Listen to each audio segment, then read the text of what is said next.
What's up, Splattered Plastic? This is the FMPB podcast crew broadcasting live from Hamilton, Ontario. In the attic, not the basement. But that's the way it is here. I'm AA Ron. Gaudet. Ghoulish Gary. So the first question is, what is the first horror movie we ever saw?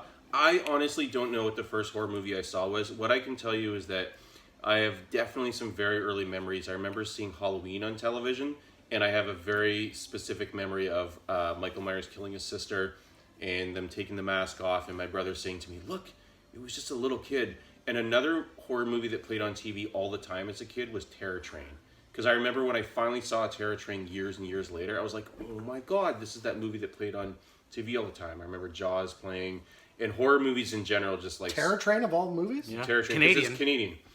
And oh, sorry, I probably should have said, we were like an impoverished household and we didn't have cable, so all we saw was a couple of really crappy like local stations, and yeah, Terror Train played all the time, so that would have been one of the earliest films I saw. I just don't remember seeing Terror Train on TV at all. The first one I remember seeing is the first Nightmare on Elm Street. I had an older cousin who babysat us, and that movie therefore traumatized the shit out of me forevermore. Nightmare on Elm Street.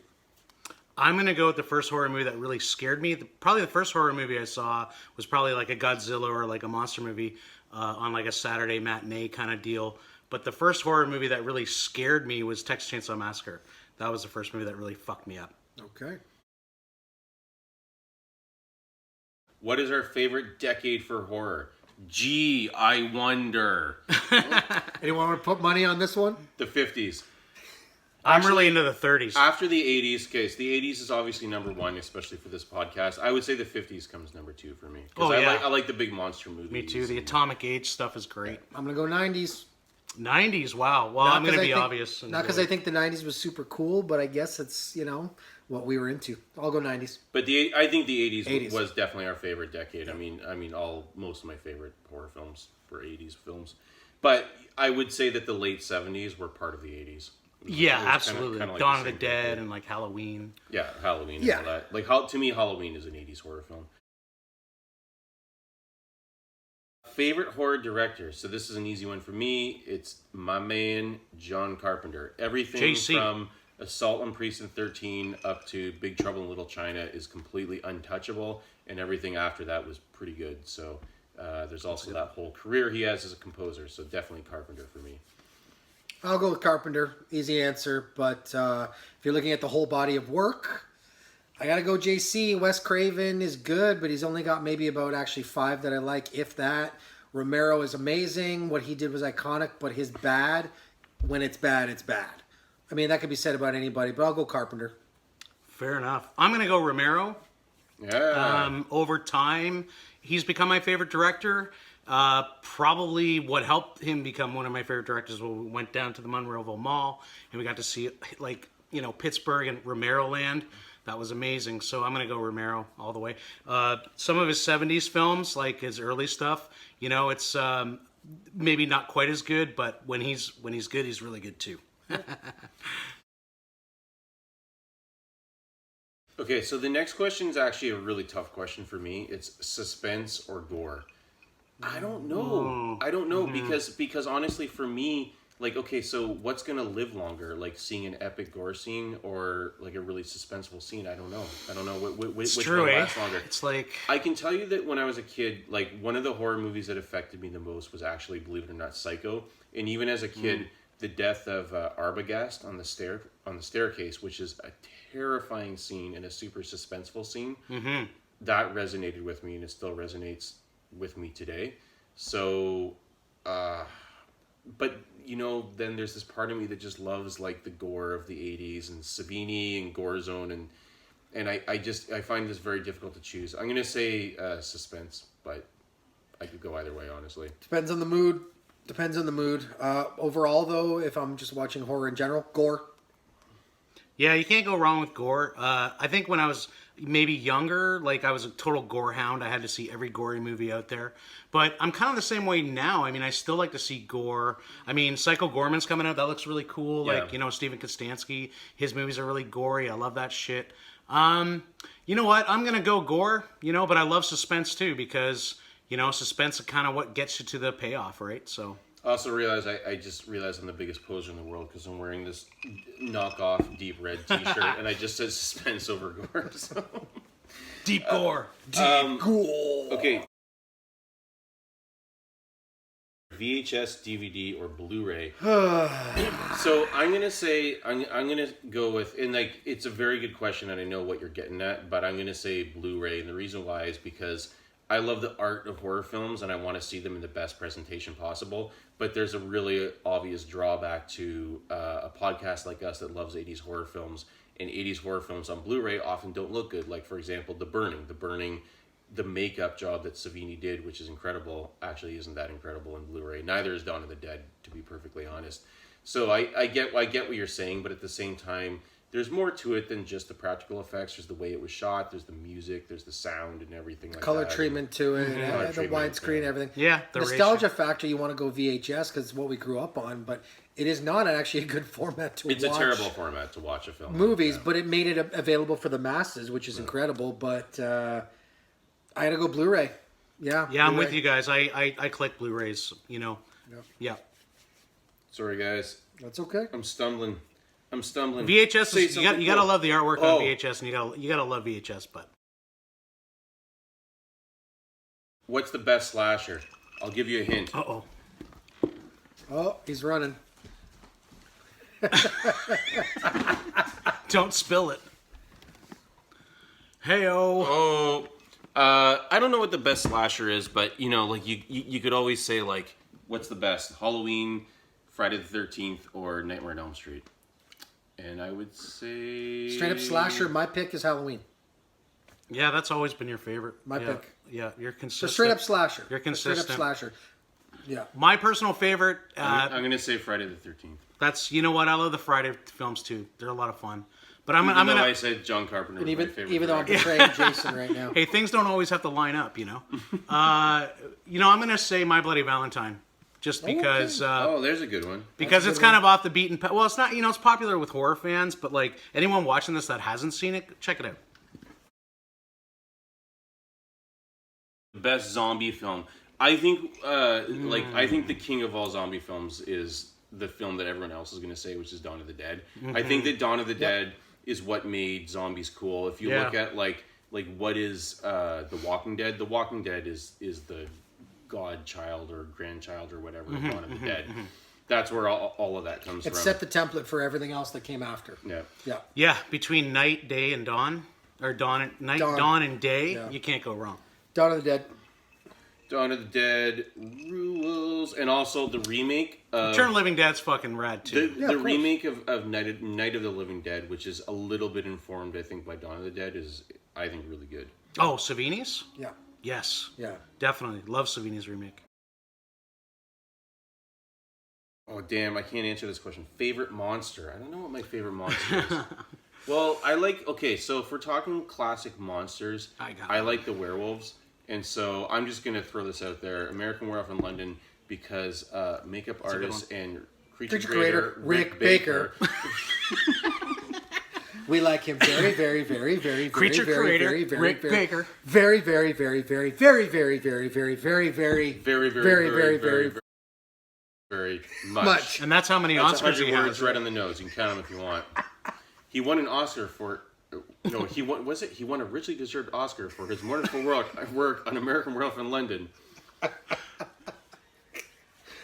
Favorite monster? I just screwed that up.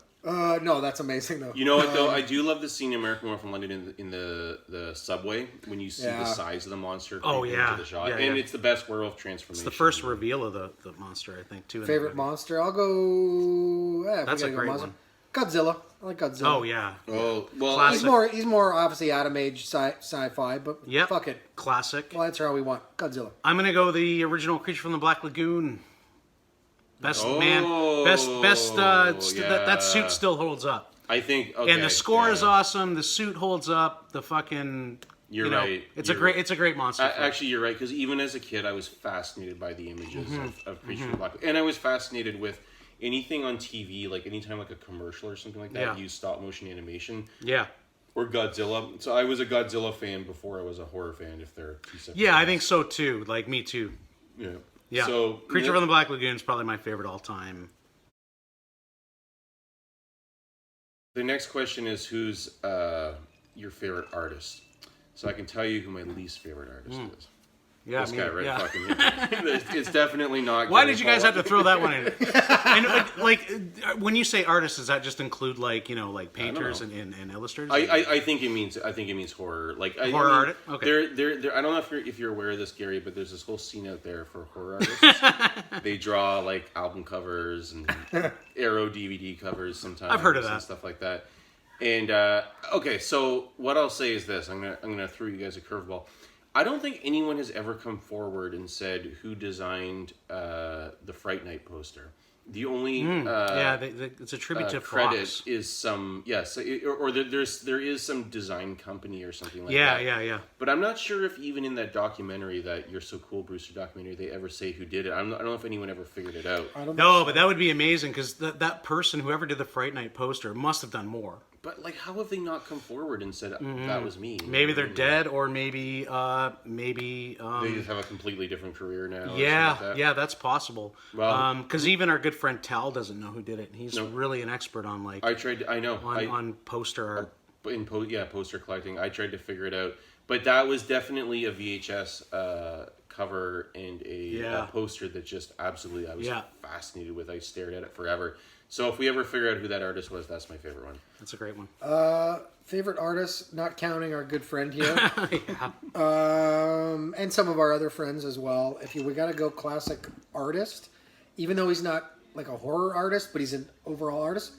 I got to go with Struzan. Oh yeah. Drew Struzan, because Yeah. his covers of horror and The VHS and just everything just informed so much of what made us us. Oh yeah. know? It was like movie magic in an illustration, right? And It the just- Goonies. Yeah. And National Yeah, Lampoon's let's go down like the Vacation. horror one. So he did Squirm, he did The Thing, he did that Black Sabbath cover, Sabbath Bloody Sabbath. yeah. He did Alice Welcome Cooper, to My Welcome to My Nightmare. Nightmare. He did Greatest Hits Alice Cooper. There's a couple. I know there's another horror movie for sure. Every time you forget something he's done, something else comes up. All the he's like, Indiana you Jones, know, yeah. Back in the day when I did this, and you're like, yeah, Drew Struzan. Gary? I am gonna go. I've got to go classic as well, and I'm gonna go Basil Gogos. I knew I was gonna say I have a feeling you would say Basil Gogos. Yeah, because he was like the first painter, like horror painter I saw when I was a kid. I was, you're rummaging, looking through magazines, you're looking for Mad magazines, you're looking for Fangos, you're looking for whatever. And I remember the first time I saw Famous Monsters in that green painting of Karloff in color, because up until then, you really only saw like Frankenstein in black and white. So seeing Basil Gogos, lifelike rendering of Karloff in full color with all the lighting, it was like a lightning bolt hit me, and I pretty much changed my life. So I'm gonna go with Basil Gogos. I mean, I would say, like, truthfully, if I was just gonna say any name that like is an artist that like I sit there and stare at them for hours, Yeah. Frazetta, right? Like, Oh, it's just- Frazetta, he's a it's classic. Like that shit is just it's on another level. Yeah. And like we're sitting here and we're staring at the Rocky IV poster that Jason Edmondson did. I always feel like Jason Edmondson is sort of like, Yeah, he's on another level as well. well, he's on another level, but he's also sort of like, he's not, you know what I mean? Like, if he could be Frazetta, he would be Frazetta, sort of thing. Like, Yeah, like for Frazetta sure. was. I just think he's just above absolutely. everybody else, kind of thing. Yeah. But there's shades of Jason Edmondson in Frazetta for sure. Oh yeah, for sure. You can tell he's inspired by that stuff. Yeah. Why horror? I hate this question because I don't have an answer for it. It's just, Wasn't there a movie called why that? do people like basketball and not football, or why do people like this and not that? All I can really say is that probably like a lot of other horror fans, I was a bit of an outsider. I wasn't, like the cool kid. I wasn't the jock or anything like that. And I was just always sort of like, I don't know, drawn to things that were on the periphery. And one of those things to me was horror. And I always loved horror, like as an art form, like even as a kid. I liked, like these books that I would get from the library, Georgie the Ghost and stuff like that. I liked, pictures of haunted houses and stuff like that at Halloween. And for whatever reason, I was just completely drawn to it. And it's not like this big cathartic thing for me or anything like that. It's just really just a form of of entertainment, but I love it to this day, and I don't really know why I love it. So sorry if that's the lamest Some answer in the people have world. a strange idea of entertainment. Yeah, some people got a strange idea of entertainment. You nailed it, buddy.